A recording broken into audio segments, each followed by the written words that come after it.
Dear viewers, আজি মই এটা গুৰুত্বপূৰ্ণ বাতৰি লৈ আহিছোঁ। সেইটো হৈছে আমি সকলোৱে স্মাৰ্টফোন ইউজ কৰোঁ, গতিকে এণ্ড্ৰইড স্মাৰ্টফোনৰ দুটা এপছ গুগল প্লে' ষ্ট'ৰৰ পৰা গুগলে ডিলিট কৰিছে, পাৰ্মানেণ্টলি ডিলিট কৰি দিছে। সেই এপছ দুটাৰ নাম হৈছে ছান প্ৰ' বিউটি আৰু ফানী চুইট বিউটি। এই এপছ দুটাত বিভিন্ন ধৰণৰ প্ৰাইভেচি যিবিলাক আইন আছে সেই আইন ভংগ কৰিছে এই এপছ দুটাই আৰু এই এপছত বিভিন্ন মালৱাৰ ভাইৰাছো পোৱা গৈছে। সেইকাৰণে গুগল প্লে' ষ্ট'ৰৰ ফালৰ পৰা এই এপছ দুটাক পাৰ্মানেণ্টলি গুগল প্লে' ষ্ট'ৰে ডিলিট কৰি দিছে আৰু সিহঁতৰ যিটো মাপকাঠি থাকে বা যিখিনি প্ৰাইভেচি ৰুল থাকে সেই ৰুলখিনি এপছ দুটাই ফ'ল' কৰা নাই।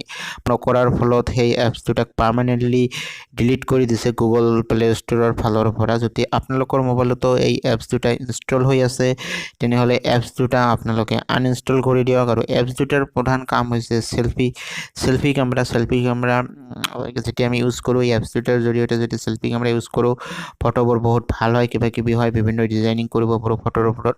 গতিকে সেইটো যদি এপছ আপোনাৰ মোবাইলত ইনষ্টল হৈ আছে আপোনালোকৰ মোবাইলত তেনেহ'লে এপছ দুটা আনইনষ্টল কৰি দিয়ক। আনইনষ্টল কৰি দিয়ে আপোনালোকৰ কাৰণে বহুত বেটাৰ হ'ব, কাৰণ ইয়াৰ পৰা আপোনাৰ যিকোনো তথ্য মোবাইলত থকা যিকোনো তথ্য সেই ছফ্টৱেৰ বনোৱা কোম্পানী দুটাই কিন্তু সিহঁতৰ ছাৰ্ভাৰত চুৰি কৰি লৈ যাব পাৰিব। ধন্যবাদ।